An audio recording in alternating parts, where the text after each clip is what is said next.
pounds. It was an exceptional program, I think. And Karen does such a great job putting this together. It's really it's a great thing for our industry. Everyone should be involved and take advantage of the opportunities that Karen offers. Voice, what only 30 people in the world are golden voices? So far. From audio magazine, Mr. Johnny Allen. Thank you. This is a little different. This is I want to do an acting exercise. Well, when I tell people all the time about audiobooks, the essence of audiobook narration is to share the author's truth. And then people say, okay, what does that mean?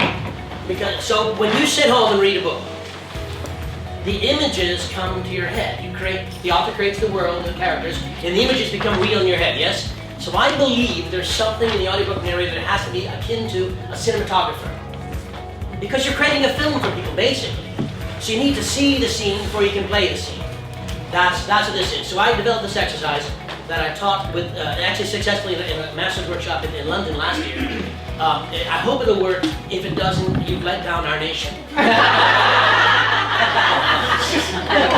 Yeah, no pressure at all. And also, if it doesn't work, then of course, you can ask for your money back. See, there's some other stuff about, make sure you get your value. You're worth nothing. Okay, so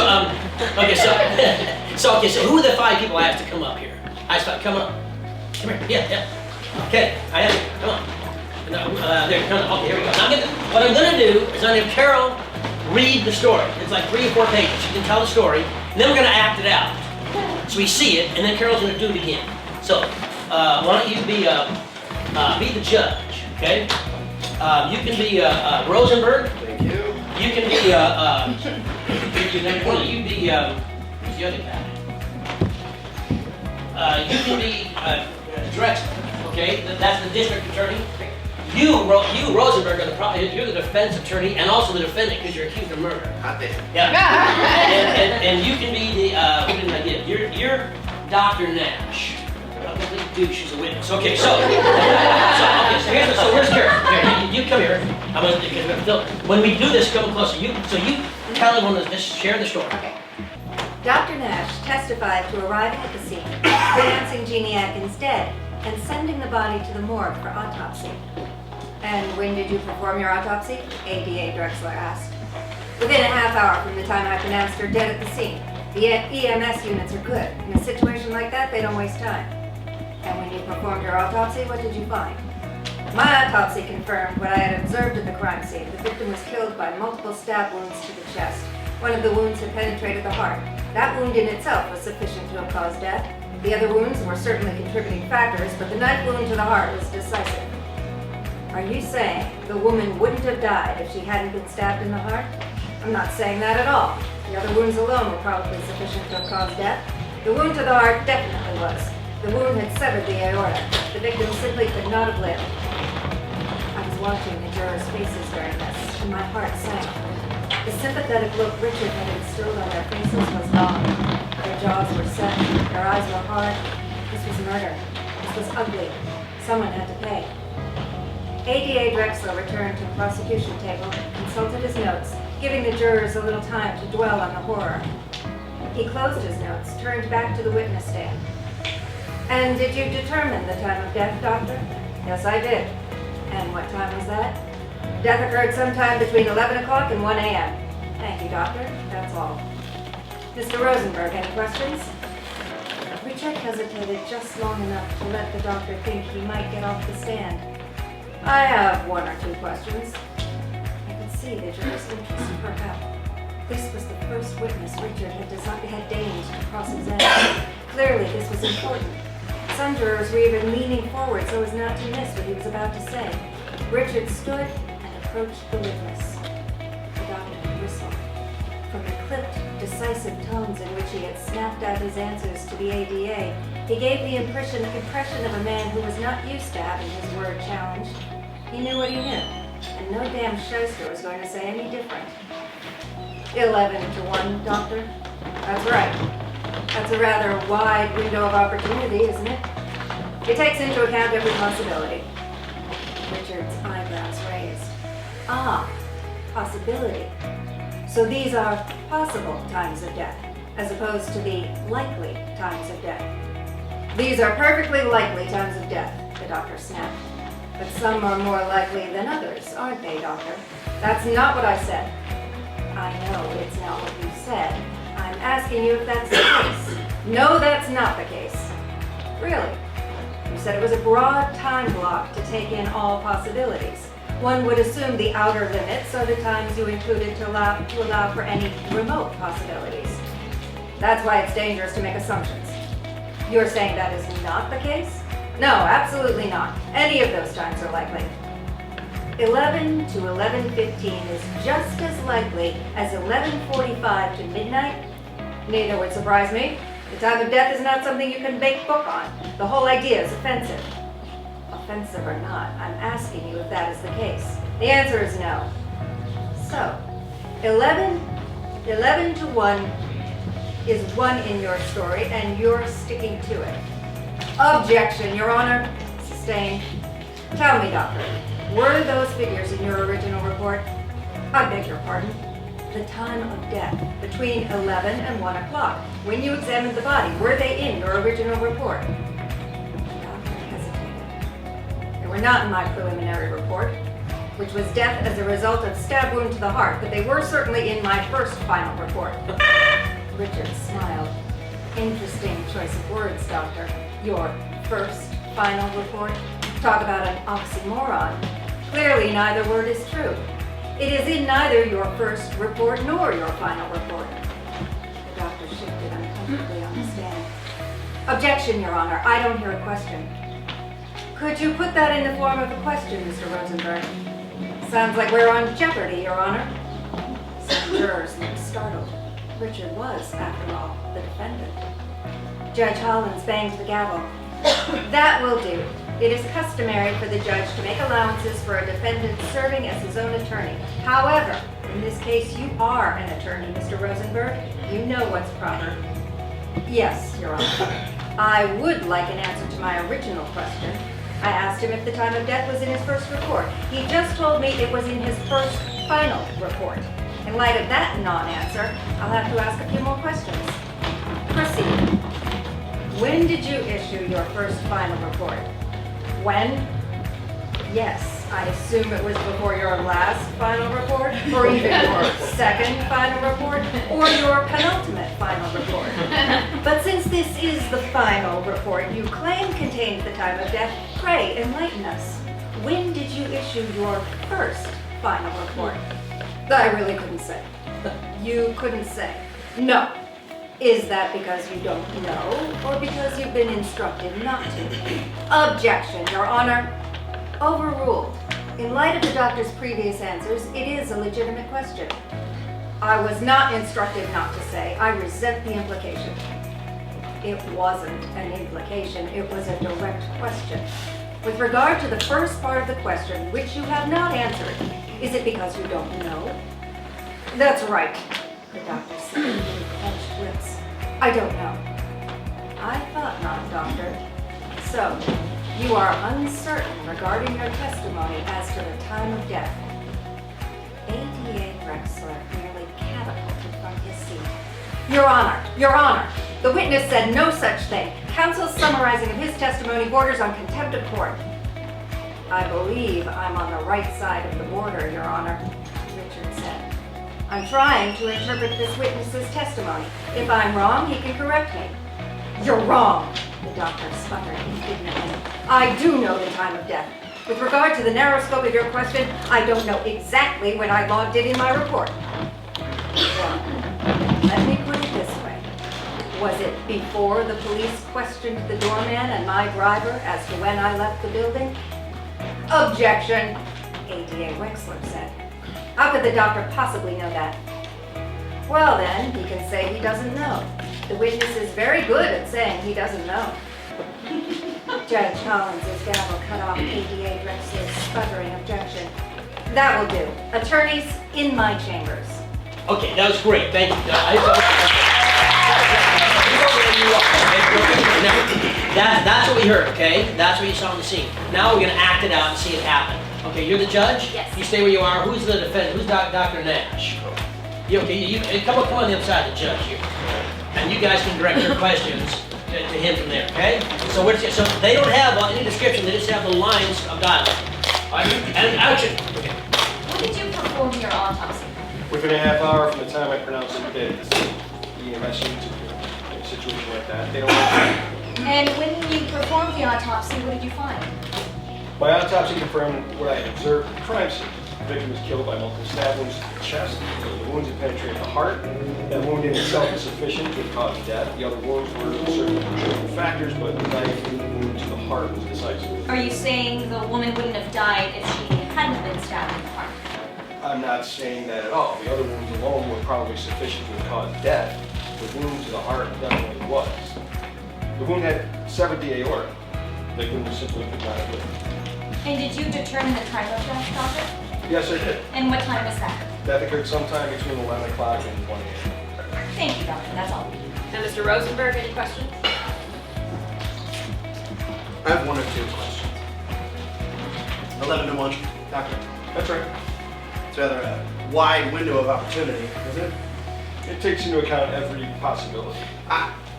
Possibility.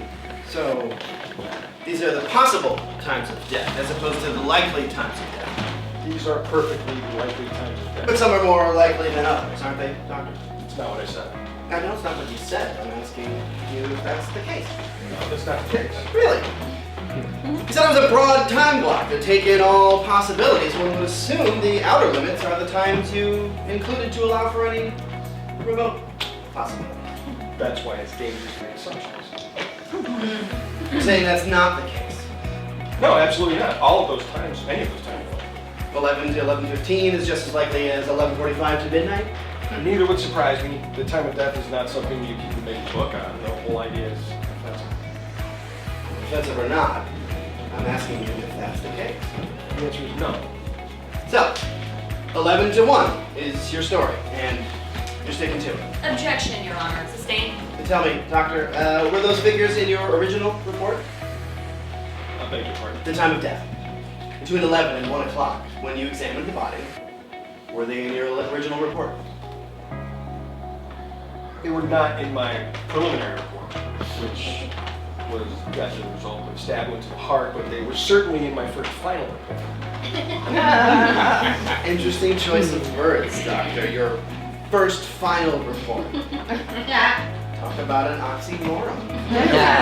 Neither word is true. Yeah, is it in neither your first report? It is in neither your first report nor your final. Objection, Your Honor. I don't hear a question. Could you put that in the form of a question, Mr. Rosenberg? Sounds like we're on Jeopardy, Your Honor.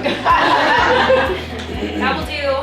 It's customary for the judge to make allowances for a defendant serving as his own attorney. However, in this case, you are an attorney, Mr. Rosenberg. You know what's proper. Yes, Your Honor. I would like an answer to my original question. I asked him if the time of death was in his first report. He just told me it was in his first final report. In light of that non-answer, I have to ask a few more questions. Proceed. When did you issue your first final report? When? Yeah. I assume it was before your last final report? Even your second final report? Or your penultimate final report? But since this is the final report you claim contained the time of death. Right, enlighten us. When did you issue your first final report? I really couldn't say. You couldn't say. No. Is that because you don't know or because you've been instructed not to? Objection, Your Honor. Overruled. In light of the doctor's previous answers, it is a legitimate question. He was not instructed not to say it. I resent the implication. It wasn't an implication. It was a direct question. With regard to the first part of the question, which you have not answered, is it because you don't know? That's right, I don't know. I thought not, Doctor. So you're uncertain regarding your testimony as to the time of death. Your Honor, the witness said no such thing. Counsel summarizing of his testimony borders on contempt of court. I believe I'm on the right side of the border, Your Honor. I'm trying to interpret the witness's testimony. If I'm wrong, he can correct me. You're wrong.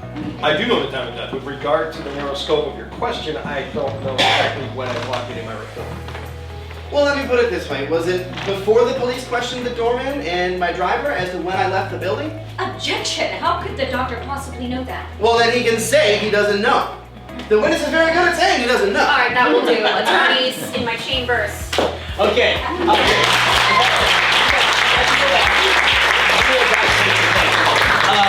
Now, Carol, you come back up for a second. Now we saw what happened, right? So it's a little different. I'm not going to have to read the whole thing again because I want to talk about this for a second. I do want you just read like the first couple pages, having seen what we just saw. And let's see if there's any differences. Get up, you.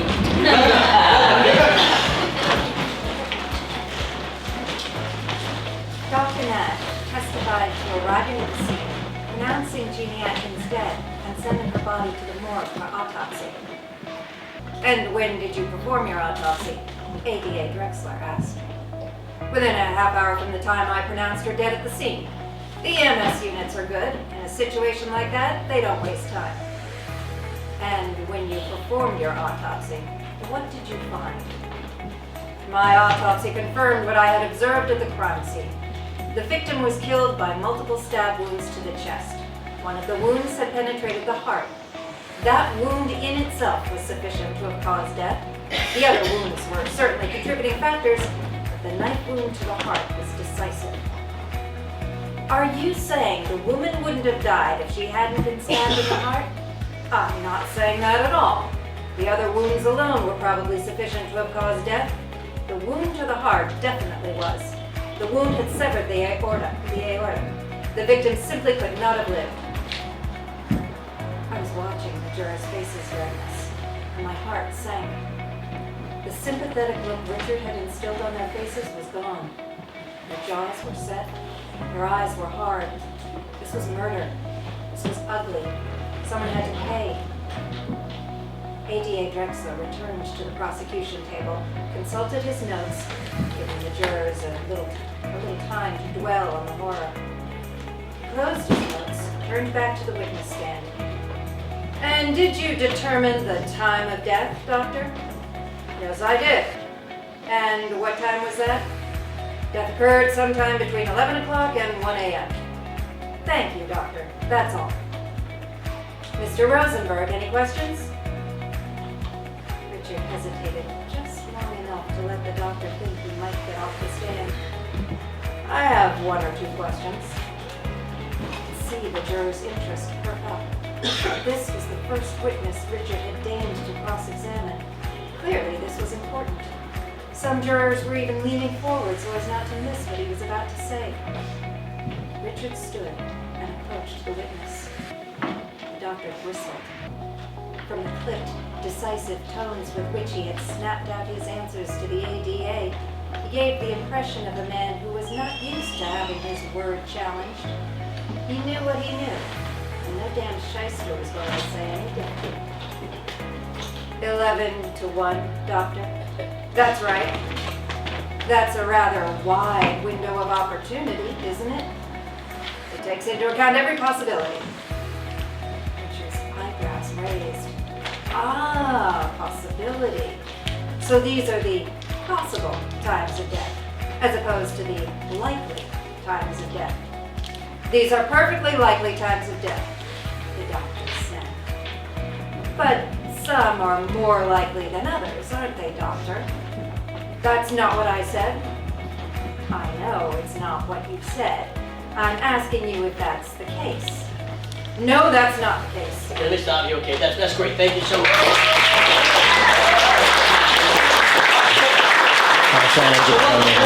Do you guys know the difference between Carol's first read and the final read? Yeah. The first final read. The first final And here's the thing, we don't often get to see, and it doesn't matter if it's fiction or non-fiction, we don't get to see the scene in an audiobook acted out generally. We really do when we read it. When you sit down to read, I don't care what the book is, it is alive, it's in you, you see it. And that's why it doesn't matter if Jimmy reads the book and I read the book, as long as they're both being true to the vision, the scene the author wrote, it's going to be fine. Different voices, different styles, different experiences, but still true. What happens in this scene, we have now Carol got a chance, and granted it was cold to begin with, but she got a chance to see the actors inhabit the roles. So the doctor became a complete asshole. As opposed to, which read the first time, a potential asshole. Right? Yeah. So, because when she goes all the way, says this guy's an asshole, and plays it, it works. When she plays our Rosenberg, he's sharp and he's clever and he's funny and he knows it. The first read, she's not sure he knows it. Because we don't go all the way. We tend too often, I think, in our choices, certainly in audiobooks, and I think in almost everything, of just giving an example or touch or taste of what a character is, as opposed to inhabiting the character. Because you've selected to be an actor, that means you want to play everybody you can possibly play as often as you can play them. So go ahead. No one says don't. And when you do, it's a better product. It's better for the listener. The whole point of an audiobook is the listener stops being aware that go voice Johnny Hill already. It doesn't make any difference what color my voice is. Just the story. I don't want them to be aware in chapter 2 that Heller is reading. I don't care. I want them to be involved in the story. Again, regardless of fiction or nonfiction, and that's what you ought to bring. And I think it's true for every voiceover genre. Inhabit the character completely, or as many characters as you're asked to play. What does that mean? It means you make choices. It doesn't mean you put your foot in the water, it means you're diving in and playing. If you make the wrong choice, you know what's cool? As voiceover actors, it's all digital. You're not married to it, you can change it. It's a bunch of squiggly lines. Erase the shitty squiggly lines, put in better squiggly lines.